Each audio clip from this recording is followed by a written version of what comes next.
Welcome back, gear nerds. Today we're going down the rabbit hole of which headphones you should be using with your guitar modeling device. Whether you're playing with Axe-Fx, Kemper, Quad Cortex, or any other device, at some point you're going to want to use headphones. Maybe you live with other people, or your neighbors don't like loud guitar. At some point you're going to go onto the forum and ask the question, which headphones should I use with my modeler? The answer to this is often, I bought Model X, they're absolutely fantastic. They'll probably also leave you an anecdote about how bad their previous headphones were and what a massive change it's made. The other thing they might say is, I've been mixing for 20 years and I've always used my trusty Model X. Now, these answers seem really helpful, but they're really not. They're not really telling you what's right for you and the factors that you might use to decide the best choice for you. That's what I'm going to try to do in this video today. So I recently decided I was going to buy a new pair of headphones for use with my Quad Cortex and Kemper Profiler. I had been using a set of Sony WH-1000 XM4s, which is a bit of a mouthful. Here they are actually. I was becoming dissatisfied with the Sonys, even though they're really highly rated on the internet and there are hundreds of YouTube videos by very important influencers who will tell you how great they are. And they are a great set of headphones in general, I would say. So being a nerd, this decision involved me doing a lot of reading, a lot of searching on the internet, and trying to understand the factors that were involved in making a good decision, and in particular, which of these factors were important to me. I also needed to get information about products that were out there. And in fact, one of the things you'll notice is there are a lot of different headphones out on the market. Little did I know what a rabbit hole this topic really is. If you're a guitar player, you're probably aware that there are a lot of people on the internet discussing every nuance of guitar playing and equipment. This is nothing compared to how much people are discussing hi-fi equipment in audiophile forums. There's a huge amount of discussion on the internet about headphones and headphone performance. This is particularly because nearly everybody is consuming music through their mobile device, and this means that headphones are in wider use than they ever have been before. So let's talk about what the key factors are. I'm going to put a list up here on the screen. So the factors are price, comfort, practicality, where and how you plan to use them, and of course, audio performance. By the way, I know that you've come to this video because you really want to hear about ohms and impedance on headphones. I'm going to have a section later on in the video about this, but if you want to get this short answer, it doesn't matter nearly as much as people on the internet are saying. In fact, I would go as far as to say it doesn't matter at all. So let's quickly look at each of these factors in turn and consider what's important about them. Firstly, price. Headphones cost from about £30 to several £1,000s. Although there is some sense of you get what you pay for, like most things in life, after a certain point, there is a diminishing return of performance against price. I'm going to say that that point for headphones is about £200 or £300. After that, you're getting a diminishing return, even if you're getting any return at all. The other angle related to price is it needs to be proportional. Your modeling device has probably cost you several £100s, if not thousands. Your guitar, probably just as much again. And other equipment you're using, well, if you added up all of the guitar equipment that you've got, it's probably quite a lot of money. So spending £30 on a set of headphones doesn't seem quite proportional. Although I will come to one pair of headphones, the Superluxes, which might fit that bill. I'm going to say that the sweet spot for any of us when we're looking at headphones is between £100 and £400. There are some good options that are under £100 and you wouldn't be doing yourself a disservice if you got any of those. Let's move on to comfort. It's quite feasible that you're going to spend several hours at a time playing the guitar and spend a lot of time over a period of months and years wearing these headphones. They need to be comfortable. I'm going to throw up some factors on the screen of things that might annoy you over time. Are they too heavy? Do they keep falling off your head? Your ears get hot and sweaty? The headphones clamp your head too tightly? They squash your ears or your glasses or something else? Now, I can't really answer this one for you in terms of comfort. And the ideal solution is for you to go to a physical shop and try the headphones on and see what you think. However, for a lot of us, that isn't possible. And in fact, getting a shop that has a whole choice of these headphones is going to be pretty difficult anywhere. There are a lot of reviewers on the internet. So once you've shortlisted your headphones, then I recommend looking on YouTube for reviews. There are some good reviewers who will give you plenty of information about how tight or loose or comfortable a set of headphones is. The other thing is you might need to take advantage of internet returns policy from your supplier of choice, because you never really know until you get the things on yourself. So, practicality. There are quite a few issues here. First of all, durability. Will they last more than a few months? Now, there's really no way of knowing apart from checking the reputation of the company and the particular model of headphones. There are some headphones which have a great reputation. For example, the Sony MDR-7506, which people talk about as having used for 10 or 20 years at a time. AKG K240s are also well known. But to be honest, any of the major brands, if you're choosing a higher end headphone, generally you're going to find a durable product. Replaceability of parts. If something breaks, can it be replaced? A lot of these headphones will have replaceable cushions, and in particular is the cable replaceable, because if a cable breaks, you don't really want to have to send your headphones away. You want to be able to just clip one in. Now, interestingly enough, not all of the headphones on my shortlist did have a replaceable cable, and this was a big issue for me. The other thing is cable runs. Some of the headphones on my shortlist had two cables coming down from either side of the headphones, and I didn't want that. I felt that cables were going to get in the way. Frankly, if I could have a wireless solution, I'd be really happy with that, but there is no perfect solution out there. Certainly Bluetooth headphones do not work for a modeling app. A replaceable cable was also really important to me because I wanted to be able to use a variety of different equipment and plug in wherever I went. In fact, the Philips X2HR was the only headphone on my list that could take a standard 6.35mm jack and just plug in. All of the others have some kind of adapter or even proprietary system for plugging in. The headphones I chose in the end were Sennheiser HD560S, and those I've been able to purchase an adapter which allows me to use any 6.35mm cable. So it's a 98% solution, but not perfect. The other thing that's really important to your choice is the environment in which you're going to be using them.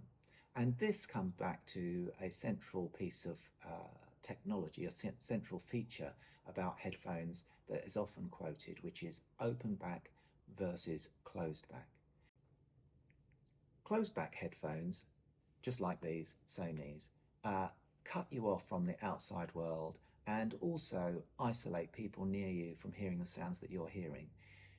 If you're going to be using your headphones in an office or on a train or a bus or an aeroplane, then you really have to get closed back headphones. Open back headphones, like these Sennheisers for example, allow noise both in and out. However, the advantage of open back headphones is they're widely regarded as having a more natural sound. There is a sense that you're in a room playing sound rather than having headphones directly over your ears and the sound feeling more enclosed. So in general, if you're only going to be using the headphones at home on your own and you're not going to disturb others and there aren't any outside noises, then go for open back headphones. There is one other factor that people mention in relation to open back headphones, and that is hearing the sound of the guitar strings when you're playing the guitar. Now, personally, with the Sennheisers, I haven't had that issue at all, but different models have different amounts of sound leakage. So again, you may need to try these out to see how sensitive you are to that issue. One other thing to mention is if you're going to use the headphones as general purpose headphones and for listening to music, then you really need to think about what kind of music you like listening to. Some headphones are well known for having lots of big bass sounds. If you're interested in vocals, then you need a pronounced mid-range. So if you're going to listen to music, then perhaps this video isn't the one for you, and you should go and have a look at some other reviews or videos. This is all about using the headphones for guitar modelers. So let's get on to the big elephant issue here, which is audio performance and, in fact, EQ for headphones. Now, I'm not going to talk about soundstage or noise floor or all of the other things that audiophiles talk about, because to us, they're not really a point of difference. The thing I'm going to focus on is frequency response and EQ. So on the topic of EQ, I'm going to sound a little bit like Yoda here, because it depends. For most of us, if we've been discussing FR amplification systems for modelers, what we've considered to be the best is an absolutely flat response. It turns out that having a flat response may not be exactly the best for what you want to do. In audiophile forums, there's a lot of talk about the Harman target curve. I'm going to put a picture of it here a lot on a frequency response chart. As you can see, there's a slight emphasis on the bass, and the upper mids upwards have a large curve, a large hump. Some of this is to do with the way human hearing works, and some of this is just to do with the way music may sound more pleasing. Now, I'm going to take on a pretty risky job here, and I'm going to attempt to demonstrate the difference of EQ on a piece of music so that you can hear for yourself what the difference is. Now, I say this is risky because I have no idea how you're listening to this YouTube video. You may be using a high-end set of headphones, you may be using a very cheap set of headphones, you may be using speakers, you may be using your TV, you may be in a noisy environment, and so on. However, this demonstration is still valid because it's the variation in EQ which is really interesting to us here. Let's play some music, and I'll put up on the screen some of the different types of EQ and see how this changes what you're listening to. Let's have a listen.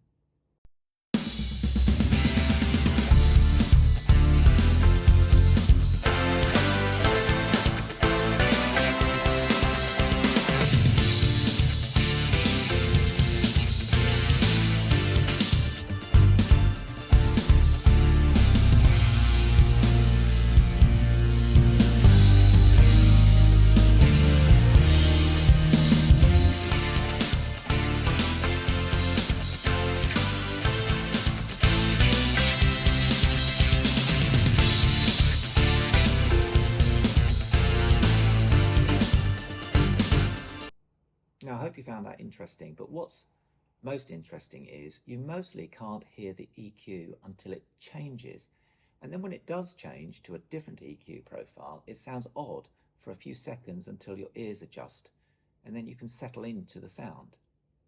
Now, of course, some of those EQ curves you will have preferred over others. And again, that does depend on your ears, your preference, but also the type of device that you're listening on.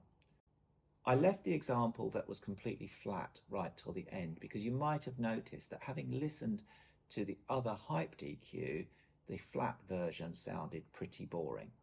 And in audiophile forums, that's why completely flat headphones are not always the most popular, even though we as guitar players would think that that would be the obvious conclusion.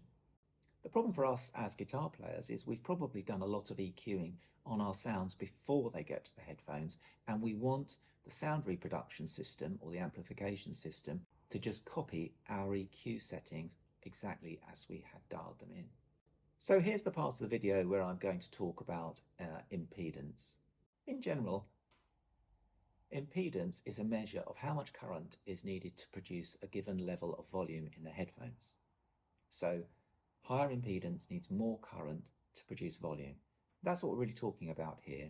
Can the headphones go loud enough for your intended use? My research indicates that headphones that have higher impedance generally have higher sensitivity drivers. The other factor for us is guitar modelers have quite powerful amplifiers. If you're using an audio interface, the same thing applies. The only people that might have an issue is attempting to drive a set of headphones with a mobile phone. But even with a mobile phone, it's quite rare that any set of headphones will not be able to achieve the level of volume that you require just to listen. What's the conclusion of all of this? Generally, it doesn't matter. It's quite rare to find a set of headphones that are going to be a problem for your guitar modeler to amplify. So let's get on to some specific headphones.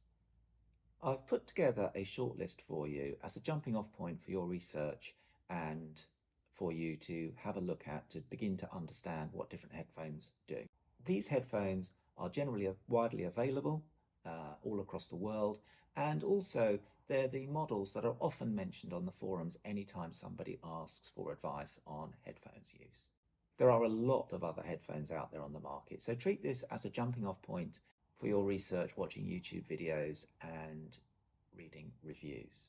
So let's go over each one of these headphones in turn. First off, the Sennheiser HD600. Very simply, if you're looking for the flattest headphones possible at a sensible price, this is your number one choice. They're very highly rated online, even by serious reviewers, and they have a fantastic reputation for being flat and neutral in response. I'll put a graph up here so that you can see it, and you can see they align quite closely, not perfectly, with the Harman target. The things for me that stopped me buying them was that, firstly, they're at the expensive end of my price range. They're currently £359 on Amazon, and also they have a 2-wire connector. So the 2-wire connector I felt would get in the way. The connector is also proprietary. You can buy replacement cables, but it means that I can't use any cable that I have just lying around to connect to them. So for those two reasons, I decided against the Sennheiser HD600, even though I would have chosen it if those factors had not been such an issue. That brings us on to the Sennheiser HD650. If you're looking for flat, don't spend the extra £100 or so on the 650s and go for the 600s. The 650s are similar in EQ profile, but seem to have some other issues. They're known for being slightly warmer, slightly bigger in the bass, and for an extra £80, you're really getting nothing over and above the HD600, with all of the downsides of the HD600. Sennheiser HD560S. These are almost as flat. If you look at the graph, these get very, very close to the response of the HD600, and they have a price that is less than half of the HD600. What do you miss out on? Well, you don't have an all-metal headband. There's quite a lot of plastic on here. However, there is a big advantage to the 560S, which is that it has one cable connector, and I've found an adapter which allows me to use a standard 6.35mm jack on the replaceable cable. So for me, that's a big advantage. The Beyerdynamic DT990 Pro. There are a lot of Beyerdynamic headphones around this level, and they all seem to have a signature sound which has a big spike up around the treble frequencies. You can have a look at the graph right now. Now this is seen as really pleasing by a lot of people, but it's definitely not as flat as the Sennheisers. The other issue on the DT990 Pros is the cable is not detachable, so I question if that's going to last very long, and if it breaks, then you are going to have a repair bill, to be able to replace it. AKG K701 and K702. I think the K702s are much more widely available now. These are really highly rated headphones and in use by a lot of people. They are relatively flat. Have a look at the graph here.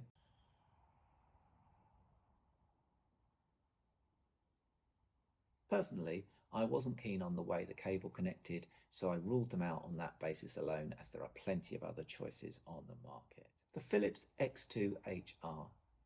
Now, these headphones did make it to my final shortlist, not least because there was a good Black Friday offer on them when I was looking. These are relatively highly rated headphones. They're a bit of a sleeper.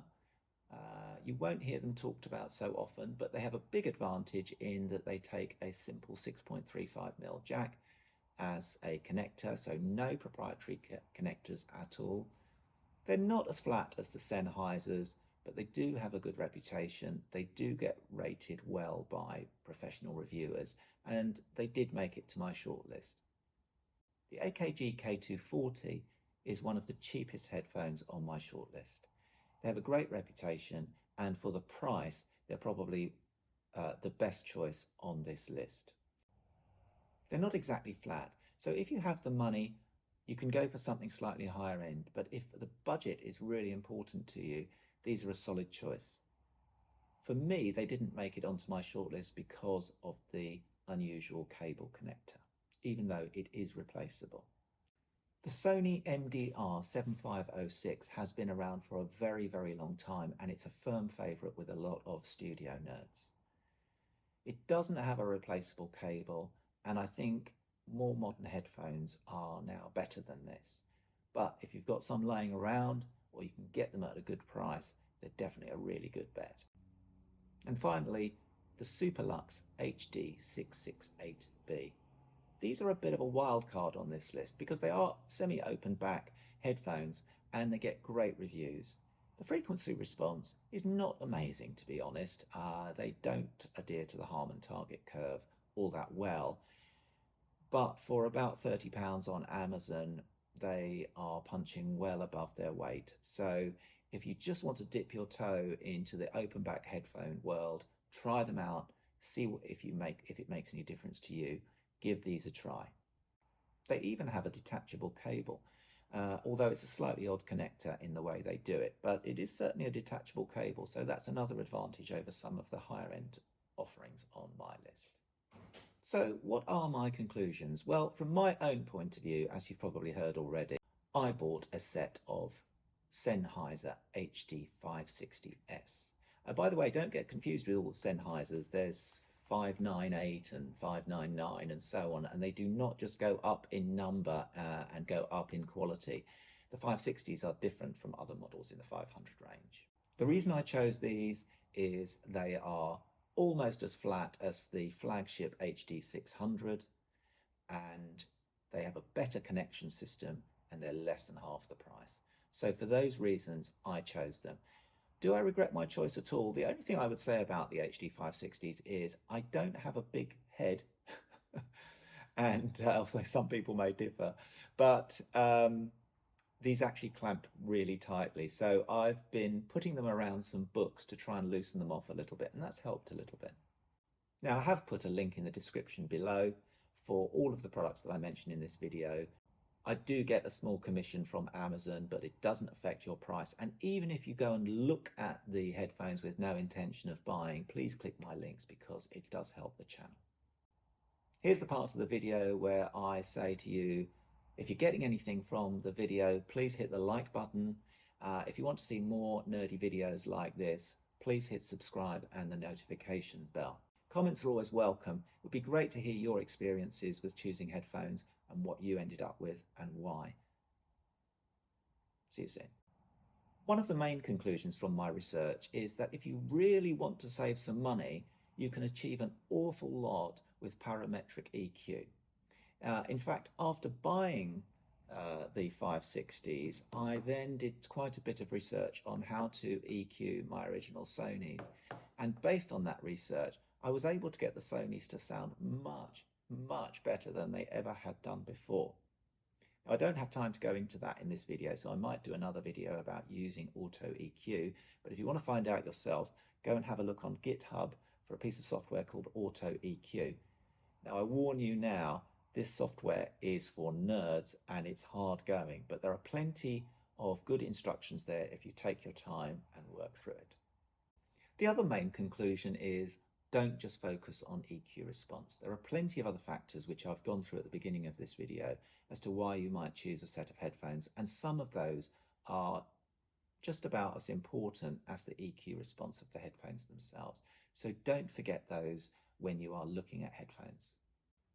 Okay, well, if you've made it this far, thanks for watching, and feel free to hit the like button and subscribe. I look forward to seeing you on the next video.